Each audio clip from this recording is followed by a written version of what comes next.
Vamos a seguir cantando. ¡Wow! Pues antes de empezar, los niños si pueden ir bajando. Ya veo que están algunos ya, por no decir todos, abajo. Si acabas de llegar, si hace nada que estás aquí, también queremos recordarte que el móvil lo puedas poner en silencio, en modo avión, porque si no el pastor te lo pondrá en modo pastor y no te lo recomiendo. Gracias. Bueno, venimos con ánimo, ¿no? Ha habido cursa, ha habido impedimentos, obstáculos, pero no nos ha impedido llegar aquí, ¿no? Yo siempre digo, con lo bonita que es Curserona, ¿por qué tienen que correr por el paralelo? Creo que no soy el único que lo piensa, ¿no? Pues en esta mañana yo quisiera hablarte de un héroe de la fe. Y yo sé que quizás estás pensando, bueno, héroes hay muchos, sobre todo en la Biblia. Tenemos los apóstoles, tenemos los mártires, tenemos pues aquellos cristianos que a día de hoy siguen teniendo que pagar con su propia vida el creer en Jesús y en hacer pública su fe. Tenemos otros héroes como por ejemplo los grandes teólogos de la historia como Spurgeon, Martin Lloyd-Jones, Lutero. La historia nos ha dado muchos y muchos héroes. Pero en esta mañana yo quería enfocarme en un héroe que quizás tú lo ves, la gente que lo conoce también lo ve y puede parecer alguien mediocre, alguien que bueno, ni fu ni fa. Pero es una persona que tiene una característica muy especial. Y tú dirás, ¿cómo que especial esta característica? Es una persona que es paralítica. Una persona que a los 2 años sufrió poliomielitis. Y esta es una enfermedad infecciosa, lo tuve que buscar por Google, porque la conocía así por encima, que a día de hoy, gracias a Dios, está prácticamente erradicada, pero que provocaba en el 75% de los casos que los niños de 4 a un máximo de 10 años quedaran paralíticos de por vida. Pero es que esta persona, este pastor llamado José Benítez, no sé si has escuchado su historia, tenía un fuego en su corazón al ir creciendo. Él vivía en México, La Laguna, y veía que había muchas aldeas, muchos pueblos a los que era casi imposible llegar con un vehículo propio, con coche. Aldeas apartadas, fuera de núcleos urbanos. No era como aquí que coges el metro, el tren y llegas, ¿no? Aldeas donde jamás se había predicado el evangelio. ¿Pero qué pasaba? Que él era paralítico. Los coches casi no podían llegar. Pues imagínate un paralítico cómo iba a llegar hasta allí. Sí que es verdad que tenía una silla de ruedas, pero él seguía con ese llamado, con ese fuego que lo consumía por completo y dijo, ¿qué puedo hacer? Así que lo primero que consiguió es fundar un programa de radio. Y con ese programa pudo empezar a llegar a la gente de aquellas aldeas. Pero sentía que no era suficiente. Así que con un simple patinete, ¿sabes este patinete que usan los niños? No los eléctricos modernos de ahora, sino un patinete normal y corriente. Lo adaptó de tal forma que podía llegar a aquellas aldeas con un patinete. Sí que era verdad que tenía que caminar largos recorridos y probablemente en más de una ocasión cayera del patinete, se hiciera daño, acabara con los nudillos, con su palma llena de heridas. Quizás más de un accidente llegó a tener que tuvo que ser hospitalizado, no lo sé, pero no le importó. Él llegó a esas aldeas en un simple patinete y prácticamente arrastrándose. ¿Todo por qué? Porque quería llegar donde los demás no habían llegado. Y porque su papá y su mamá le habían contado una historia en la que un Dios lo amaba, lo había escogido con un propósito y que no lo veía como un simple paralítico, lo veía como una persona con un gran potencial. Y yo te pregunto esta mañana, ¿a ti qué historia te han contado acerca de Dios? Puede parecer una tontería, pero es que es esencial que tengamos una historia clara acerca de lo que Dios es y ha hecho en la historia y en nuestra propia historia. Así que antes de seguir con el mensaje, quisiera invitarte a orar, a cerrar tus ojos y entregar este mensaje al Señor para que sea Él el que se mueva. Gracias, Señor, te damos por esta oportunidad que nos has regalado de estar reunidos como tu iglesia. Gracias porque estamos juntos adorándote y alabándote. Muchas gracias por lo que has hecho en este rato, en esta mañana, porque nos has tocado a cada uno como tú has querido, Padre amado. Gracias, Espíritu Santo, por la alabanza, por el hermano Cristian que ha estado aquí ministrándonos y dándonos palabras. Señor, gracias por todo lo que has hecho. Y gracias por lo que haces y por lo que harás, lo que queda de mañana y semana. Te entregamos este mensaje, este tiempo, para que seas tú y solo tú el que nos confronte, nos edifique, erradique lo que no te agrada, lo que impide que estés en nuestras vidas, Señor, y edifiques aquello que nos acerca cada vez más a ti. Señor, gracias por todo, y el pueblo Señor dice: amén. Pues en esta mañana quiero hablarte de un paralítico.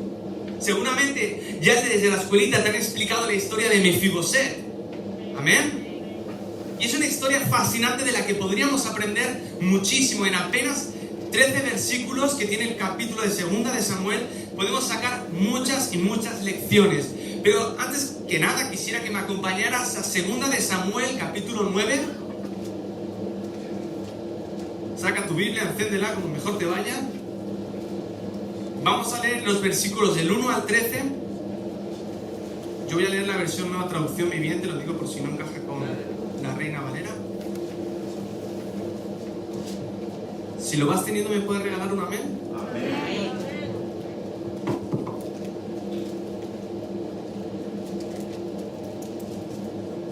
Vale. Pues leemos la palabra en el nombre del Padre, del Hijo y del Espíritu Santo. Y dice así: Cierto día David preguntó: ¿hay alguien de la familia de Saúl que aún siga con vida? ¿Alguien a quien pueda mostrarle bondad por amor a Jonatán? Entonces mandó llamar a Siba, un hombre que había sido uno de los siervos de Saúl.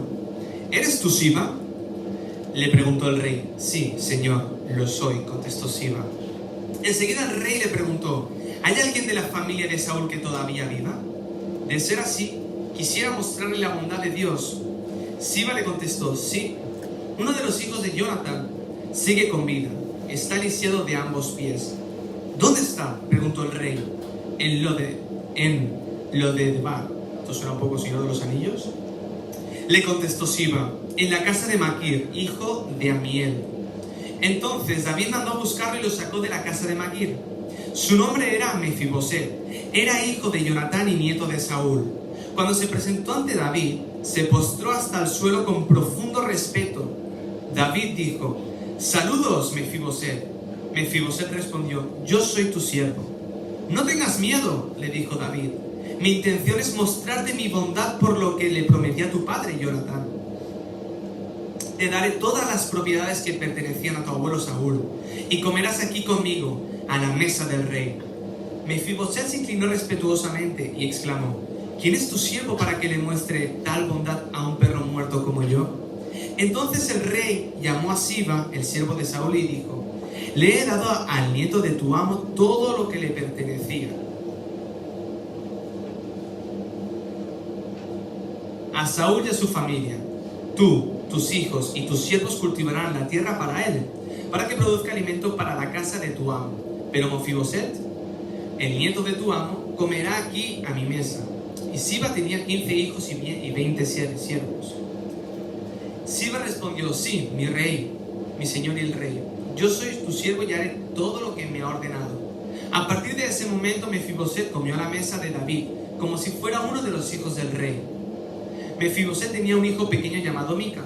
A partir de entonces todos los miembros de la casa de Siba fueron siervos de Mefiboset. Y Mefiboset, quien estaba lisiado de ambos pies, vivía en Jerusalén y comía en la casa del rey. Antes de seguir con este mensaje, quisiera que nos pusiéramos un poquito en contexto. Si esto fuera una serie de Netflix, seguramente saldría la típica voz que diría: en capítulos anteriores.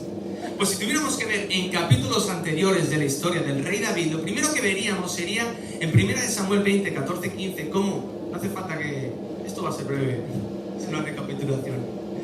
Veremos como en mitad de un periodo lleno de guerras, de conflictos y de este tipo de problemas, vemos como Jonatán, sabiendo que le quedaba quizás poco tiempo de vida, está con David.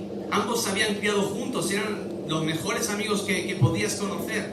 Y Jonatán le pide prácticamente le ruega a David que si él muriera en batalla, que por favor cuidara de su descendencia, cuidara de su familia. El segundo capítulo que veríamos sería en 2 de Samuel 4:4, en la que muere Saúl y Jonathan en batalla.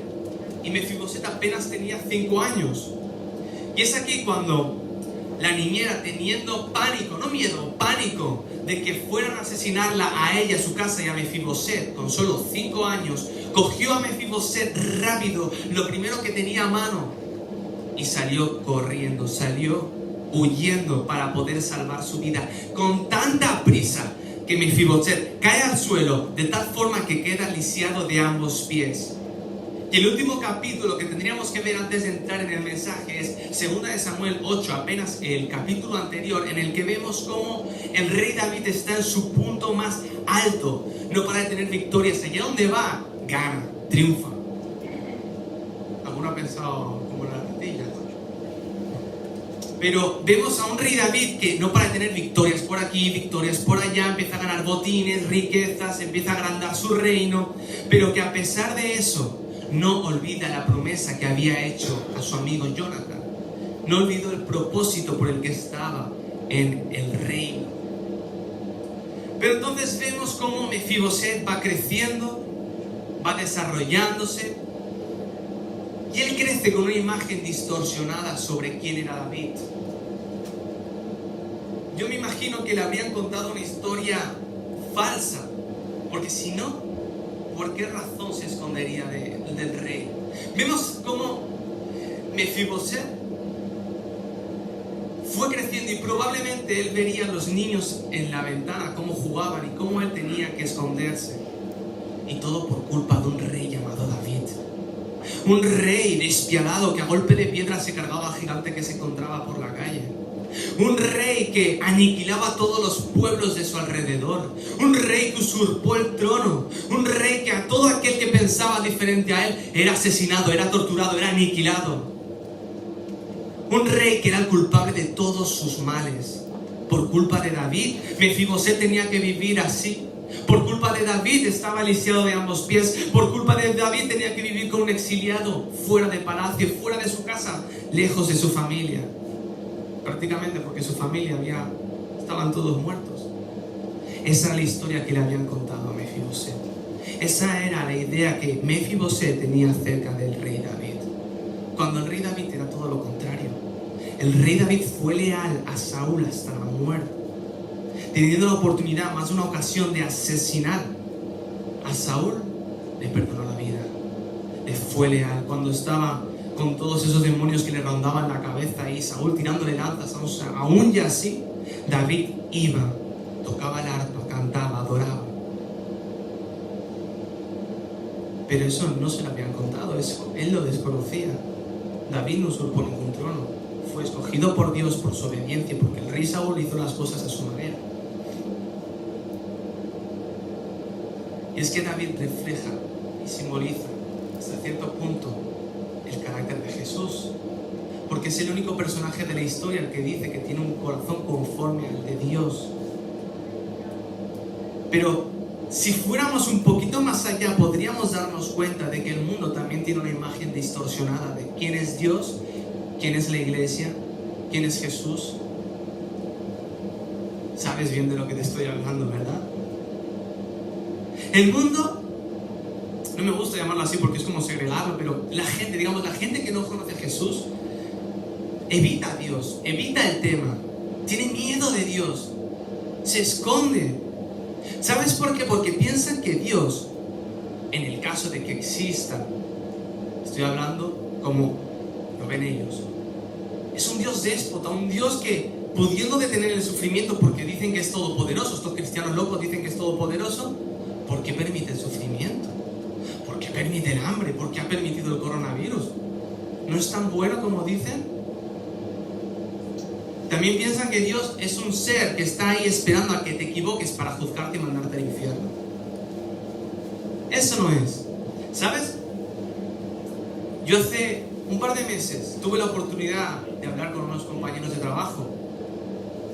Y ellos ya saben que soy cristiano. Y salta uno y me dice: Isaac, ¿ya puedes hacer misa? Al 100, ya no hay límites en el aforo. Misa. Y, ¡buah! La que se lió en la cocina, porque trabajó en restaurante, es poca.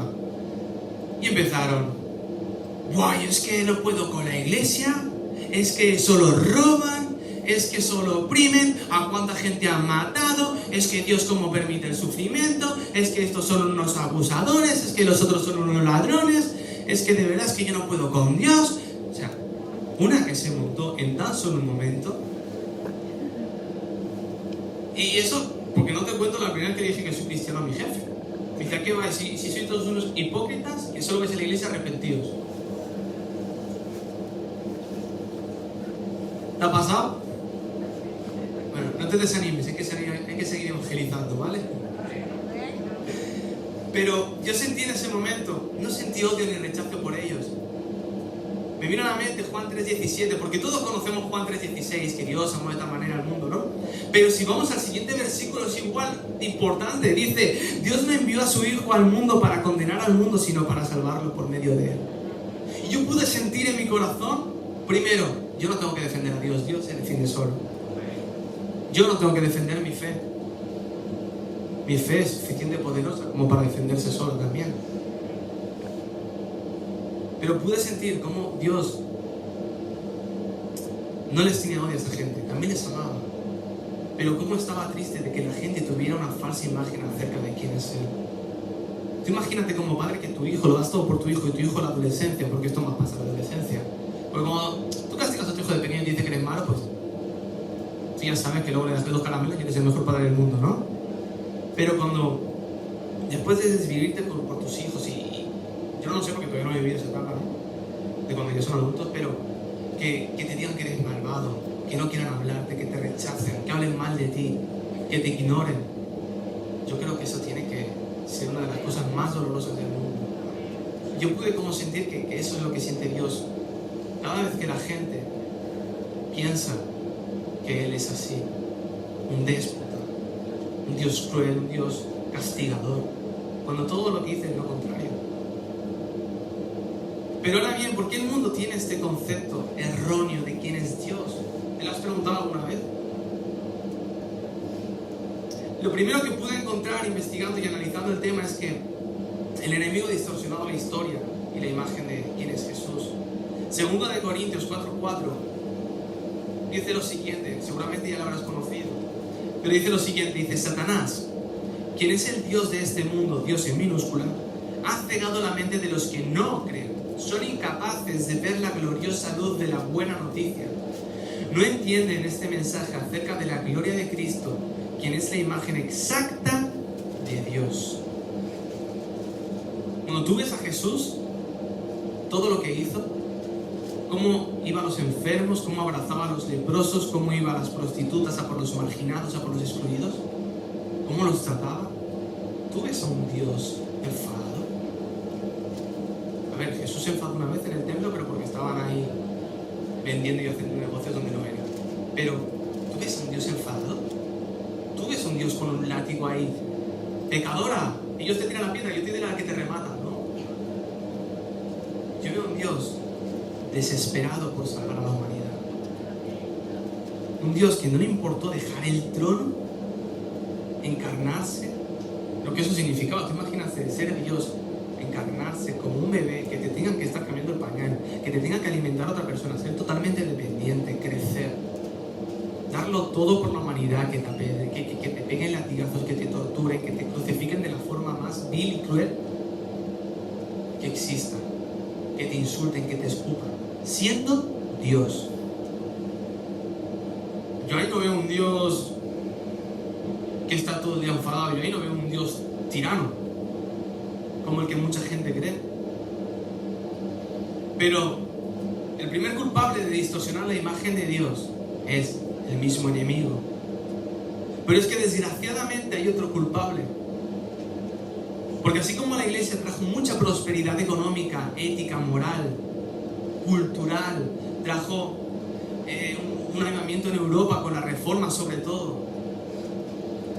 trajo justicia, trajo igualdad, en muchas ocasiones la iglesia no ha sido, o los que se hacían llamar iglesia, no hemos sido o no hemos cumplido el propósito con el que Dios nos creó. No hemos cumplido el sueño, el diseño que Jesús un día pensó que tendríamos que haber sido.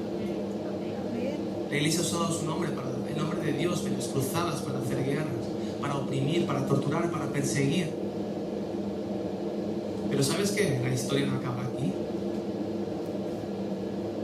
Y podemos marcar la diferencia, marcar un antes y un después. Porque la iglesia no para de crecer. La iglesia no para de darse a extenderse, aun por las tierras donde jamás te imaginarías. Entonces, hemos visto como tener un mal concepto, como Mefiboset tenía un mal concepto de David, implicaba que tuviera una mala relación o una relación inexistente con David. De la misma forma, la imagen que tú tengas acerca de Dios va a determinar tu relación con Él. Al mismo tiempo, determinará el concepto que tengas sobre ti mismo.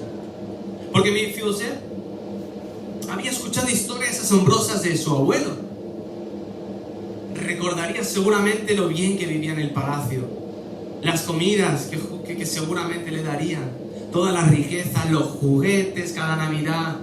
Bueno, Navidad, allí en ese momento no había Navidad, pero cuando había las festividades, cuántos juguetes le regalarían, cuánta honra le darían siendo el nieto del rey. Qué bien viviría ahí calentito en su propia habitación. Podría correr por los pasillos del palacio, por los patios. Pero ahora se consideraba a sí mismo un perro muerto, una carga. No podía sustentar a su familia con sus propias manos. Dependía de la caridad. Era una carga hacia los demás. La gente que le rodeaba tendrían probablemente que privarse de más de un alimento.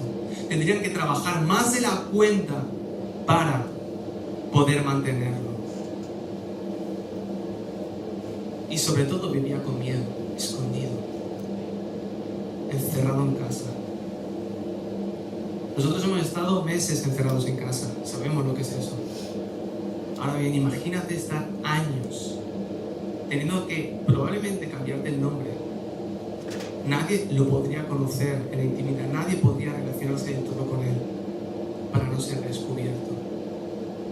Porque lo común en esa época era que cuando venía una nueva dinastía, arrasara por completo a la anterior, para que no hubiera ningún heredero con el derecho a poder llegar al trono. Y es que, si te pones a pensarlo, todos somos Mefiboset. Todos somos Mefiboset. Todos venimos a Dios con traumas, con heridas, defectos, con pecados. Y es que la verdad es que sabemos cómo deberíamos ser, pero nadie es como debería ser. Quizás uno dice, bueno, a mí me gustaría ser más inteligente, a mí me gustaría ser más alto, más fortachón, más guapo. A mí me gustaría, pues, quizás tener más dones, más talentos, cantar mejor, tocar mejor la guitarra. A mí me gustaría quizás pues tener más paciencia, no ser tan tímido, no tener tan mal humor, no estar quejándome por todo. Pero lo peor de esto es cuando entramos en la trampa de la comparación.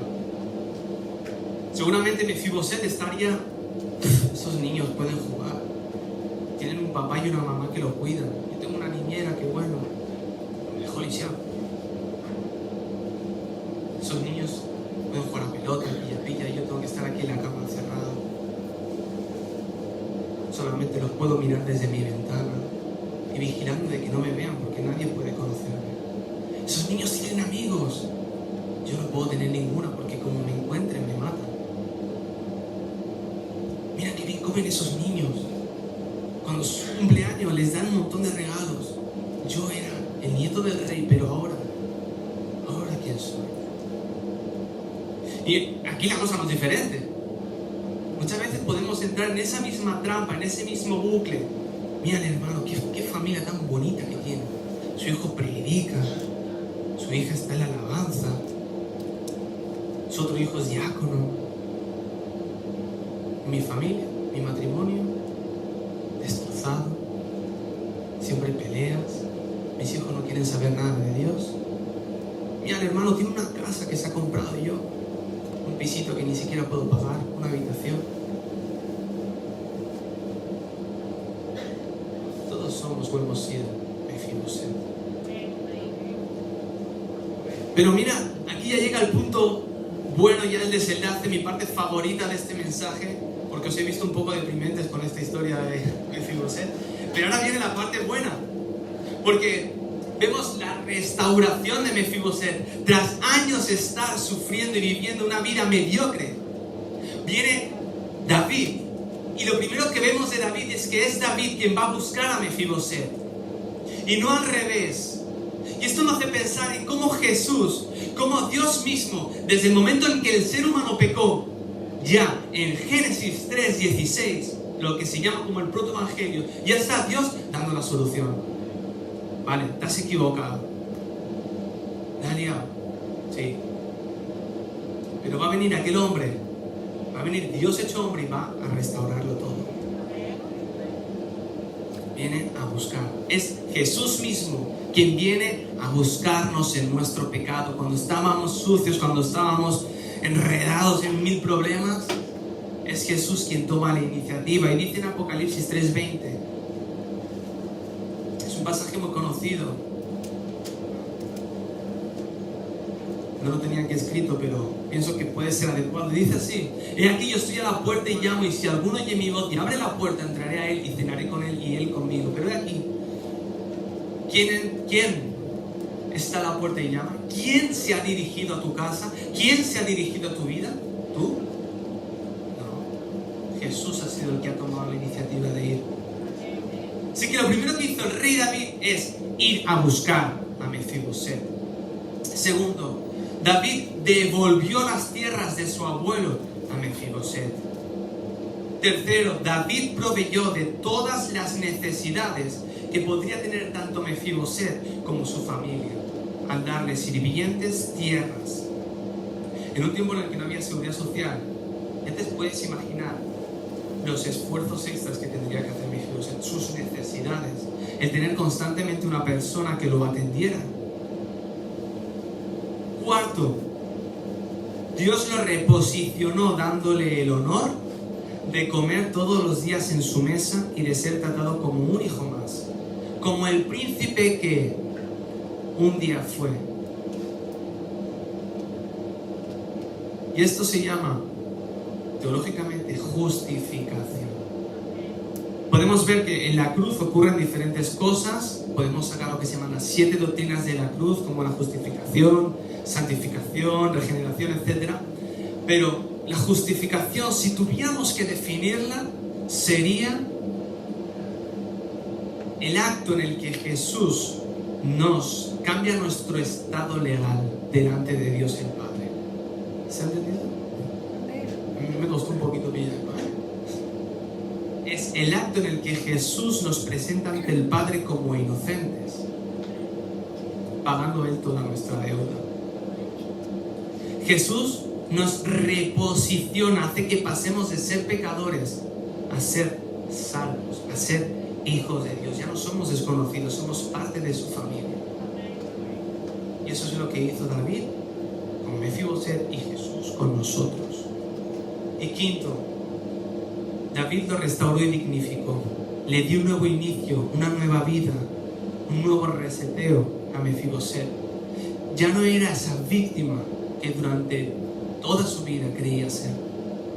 Sí que es verdad que seguía lisiado a ambos pies, pero su condición ya no era la misma, ni su posición. Ya no era un mendigo, ya no era un perro como él se autodefinía.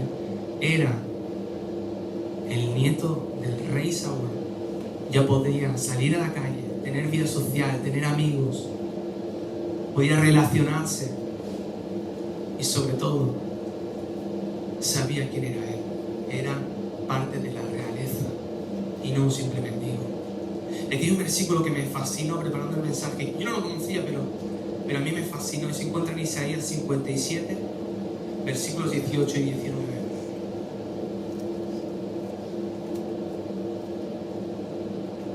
Y dice: he visto lo que hacen, pero aún así los sanaré y los guiaré.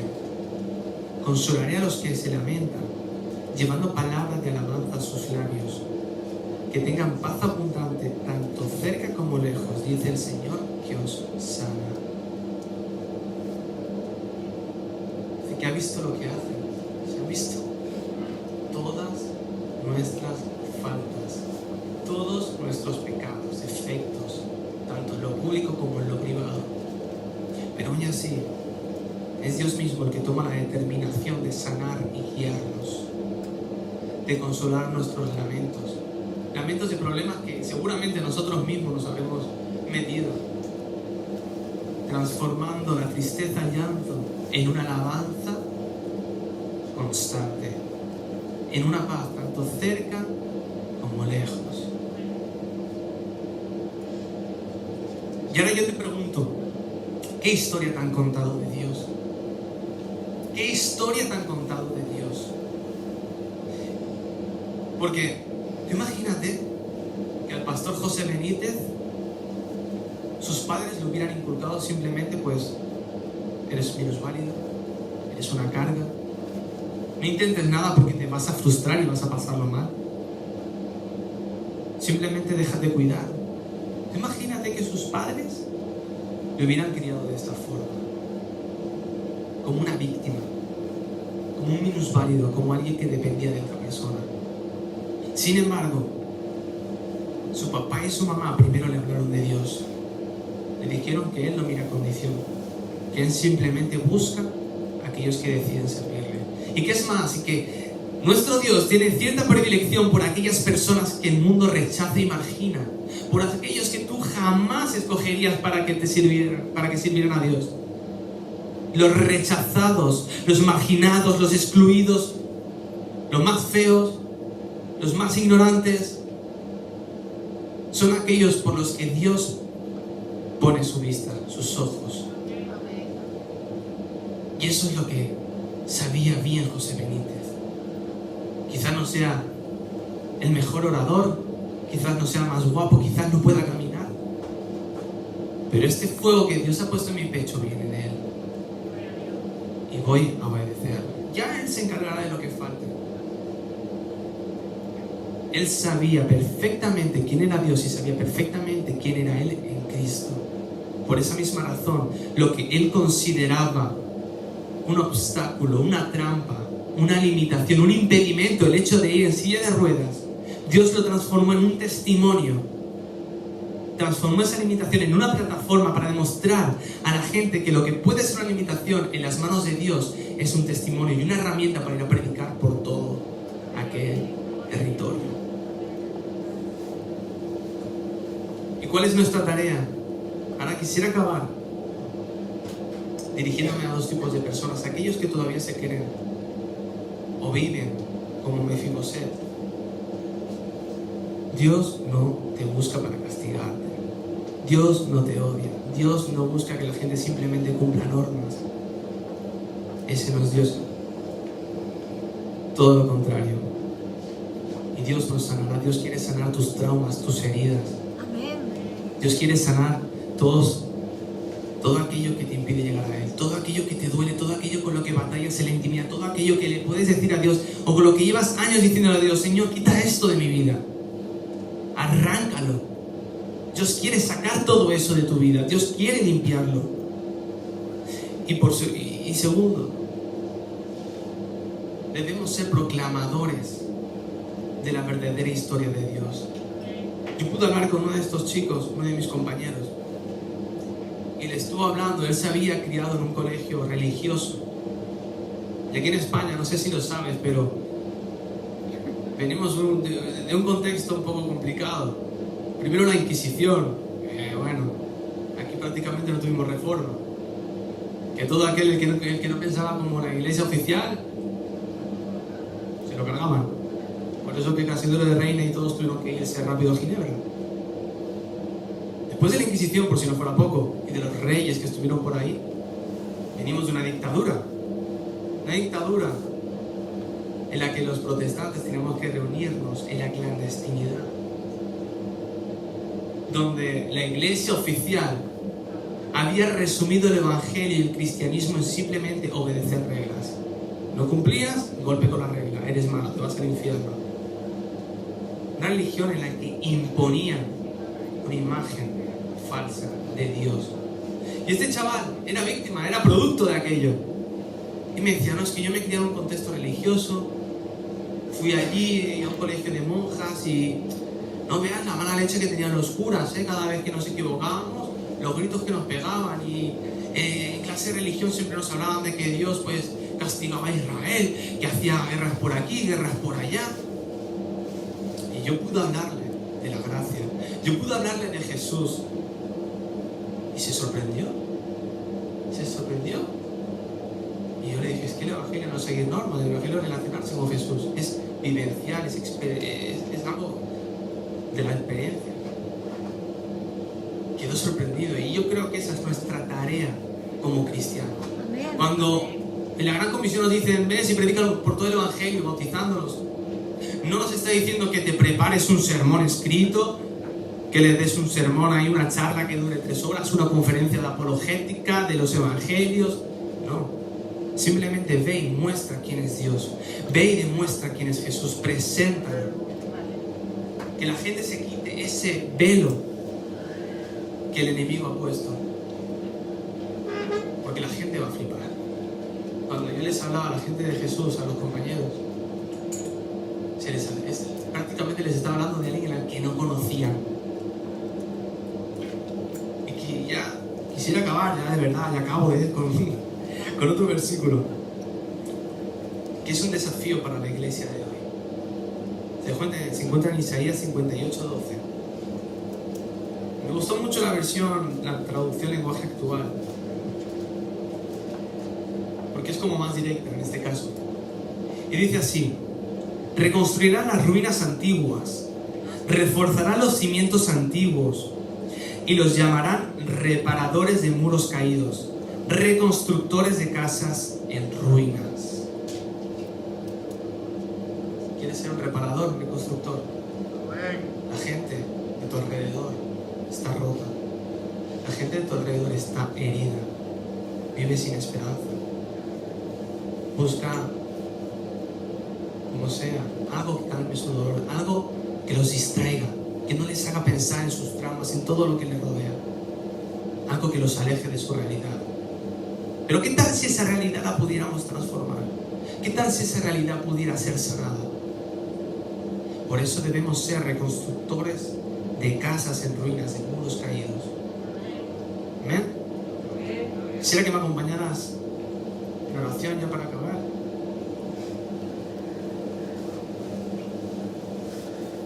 Si pudieras acompañarme cerrando los ojos.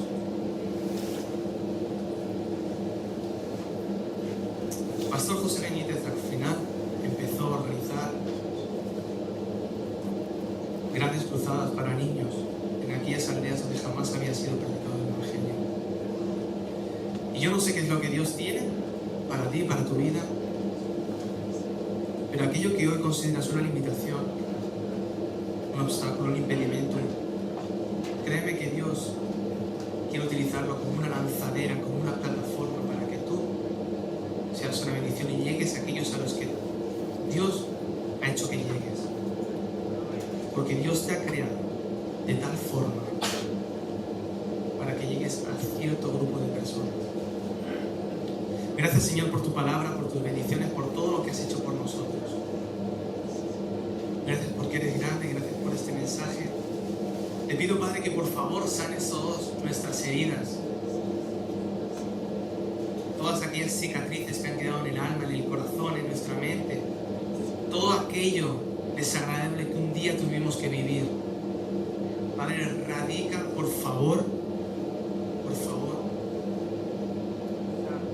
todo mal concepto que tenemos acerca de nosotros mismos. Por favor, te pedimos que nos ayudes a presentar al mundo, a la gente, quién eres realmente, todo lo que tú amas a la humanidad, Señor, un amor incondicional.